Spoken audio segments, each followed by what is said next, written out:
ये कहते हैं कि हमने पशुपतिनाथ का व्रत किया है और हमारी मनोकामना पूर्ण नहीं हुई है। वो आपने कभी जानने की कोशिश की है क्यों नहीं हुई आपकी मनोकामना पूर्ण? तो जानिए इस वीडियो में कि आप भी वही गलती दोहराते हैं जो और लोग करते हैं। तो बने रहे इस वीडियो में। श्री शिवाय नमस्तोभ्यम। हर हर महादेव। पशुपति व्रत किसे कहा जाता है? पशुपति व्रत किसे कहा जाता है? 5 सोमवार के व्रत को पशुपति व्रत कहा जाता है। कौन से 5 सोमवार के व्रत करते हो तो उसको पशुपति व्रत कहा जाता है। ये व्रत किस किस माह में नहीं किए जाते, नहीं उठाए जाते सॉरी।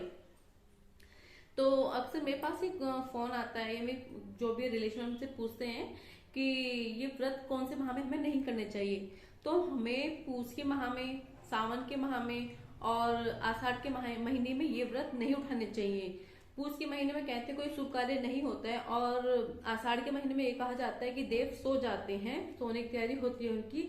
और सावन में इसलिए व्रत नहीं किए जाते क्योंकि जब 5 सोमवार के व्रत किए जाते हैं सावन में, तो इन 3 महीने में ये व्रत नहीं उठाए जाते हैं।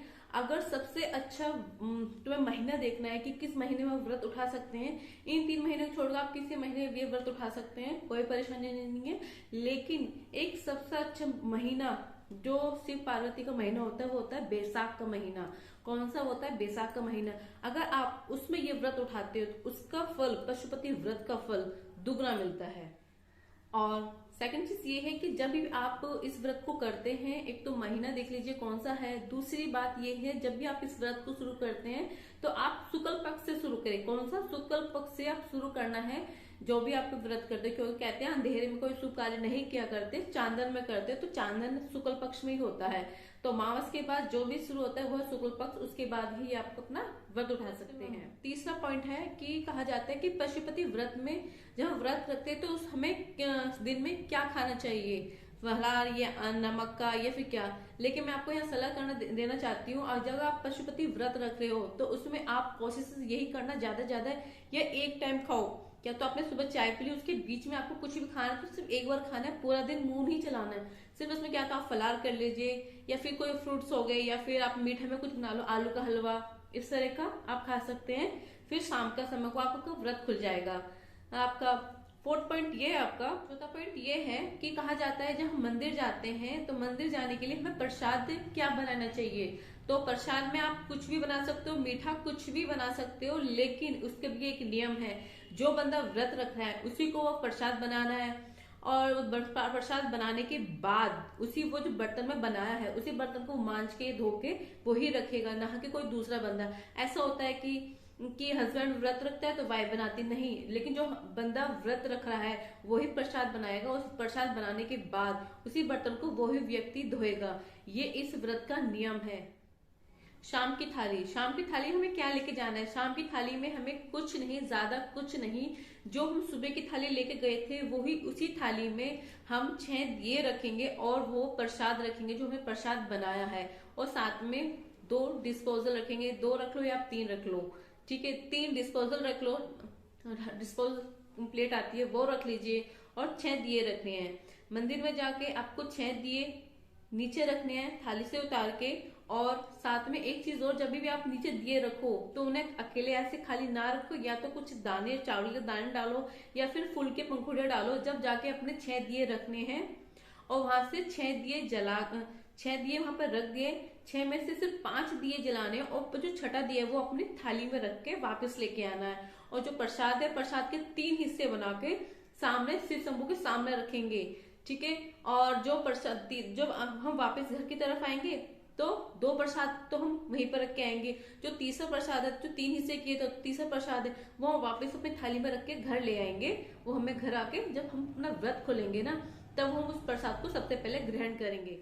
जब हम इस व्रत को खोलते हैं, जो हमारा जो प्रसाद था उसी से हम पहले उसी को प्रसाद को हम ग्रहण करेंगे।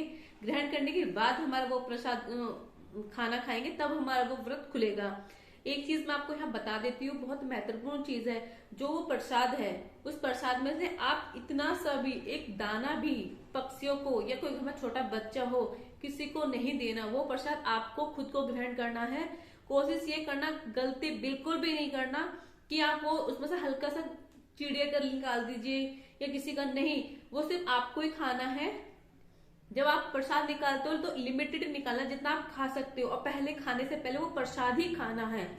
एक महत्वपूर्ण बात और है, अक्सर क्या करते हैं शिव शंभू के व्रत में या पशुपति व्रत में क्या करती है घर की महिला कि गाय की 2 रोटियां निकाल देती हैं, जबकि ऐसा नहीं होता। शिव शंभू एवं शिव जी के व्रत में गाय का कोई भी खाना नहीं निकलता, ना ही 1 रोटी, ना ही 1 तुनका, ना ही कुछ नहीं निकलता, सिर्फ नंद जी के लिए निकलता है। क्योंकि एक समय पे शिव जी ने गाय को श्राप दिया था, गाय ने कुछ झूठ बोल दिया था उनके लिए, तो तब से शिव जी ने गाय को श्राप दिया है कि तुम मेरे किसी चीज में पूजी नहीं जाओगे, सिर्फ नंदी पूजा जाएगा। तो प्रसाद कुछ नहीं निकालना, कहते हैं कि बनाने से पहले 2 रोटी गाय के लिए निकाल दो, वो बिल्कुल ना करे, वो गलती बिल्कुल ना दोहराए, वरना ये व्रत नहीं लगेगा। और विशेष बात यह है कि अक्सर कहते हैं कि हम इस व्रत को रख ले, हम इस व्रत को रख ले, दीदी मैं इस व्रत को रख लेती हूँ, अगर इस व्रत में मंदिर ना जाना पड़े मैं रख लूं। बिल्कुल भी नहीं। इस व्रत में अगर पशुपति आप व्रत रख रहे हो, पशुपतिनाथ का व्रत रख रहे हो, तो आपको मंदिर जाना ही जाना है। ये नहीं कि हमारे घर में शिवलिंग है हम उसकी पूजा कर ले, नहीं जी, बिल्कुल नहीं। आपको अगर आप पशुपति व्रत रख रहे हो तो आपको मंदिर जाना है, वो भी 2 समय, सुबह और शाम को। सुबह की पूजा आपकी डेली यूज की तरह होगी, आप जाते हो, शिव रुद्राभिषेक किया, जल अभिषेक किया, दिया जलाया, बाती की, वही करके आ जाओ। फिर उसी थाली में घर में शाम के समय 6 दिए और प्रसाद रख के लेके जाना है, सिर्फ ज्यादा कुछ नहीं, तामझाम ये नहीं कि हम ये रखना है वो रखना, जो आपके पास हो, अवेलेबल हो, वो ही लेके जाएं, एक्स्ट्रा खरीदने की जरूरत नहीं। क्या गलती करते हैं, जो आपके व्रत पूरे नहीं होते, जो आपकी मनोकामना पूर्ण नहीं होती, ऐसे कुछ तो गलती करते होंगे ना आप लोग, जो आपकी मनोकामना पूर्ण नहीं होती होगी, वो उस गलती को मैं यहाँ पे आपके दोहरा देती हूँ। क्या गलती करते हैं, आप शिवलिंग देख रहे हो, मेरे घर का ही शिवलिंग है, तो मैं आपको बता देती हूँ आप मंदिर में जाके क्या गलती करते हो। जब आप मंदिर जाते हो पे आप क्या गलती करते हो, जो आपके पशुपति व्रत नहीं लगते, मैं आपको यहाँ बता देती हूँ। आप क्या करते हो, मंदिर जाते हो ना, मंदिर जाने पे ना आप क्या करते हो, जो प्रसाद के 3 हिस्से बनाए वो आप 3 हिस्से इस जगह पर रख देते हो, जबकि ये गलत है, यहाँ नहीं रखते। यहाँ पार्वती मैया का हस्त कमल होता है, ये पार्वती मैया के हस्त कमल होता है, तो यहाँ नहीं रखा करते हैं प्रसाद, बिल्कुल नहीं रखते। अक्सर महिलाएं प्रसाद इस एरिया में रख देंगी, दिए इस एरिया में रख देंगी, वो बहुत ज्यादा गलत और दोष लगता है आपको। ये पार्वती मैया का हस्त कमल है, इस पे कोई प्रसाद नहीं रखते। अक्सर क्या होता है कि हम मंदिर में जाते हैं तो हम कोई फल ले गए या उद्यापन करने जा रहे हैं, नारियल ले गए, तो हम इस एरिया पर रख देते हैं, ये इस एरिया पर रख देते हैं। जो ये बीच वाले रेखा है, ये आपकी अशोक सुंदरी मैया का स्थान है। इस तरफ कार्तिक जी का स्थान है, इस तरफ गणेश जी का स्थान है। ये पार्वती मैया का हस्त कमल है और ये आपका शिवलिंग है, और जो उसके ऊपर होते हैं, जलधारी होते हैं, वो शिव शंभू जी की 4 बेटियां हैं। और जो ये वाला हिस्सा है, यहाँ पे बोलते हैं 33 कोटियों के स्थान है।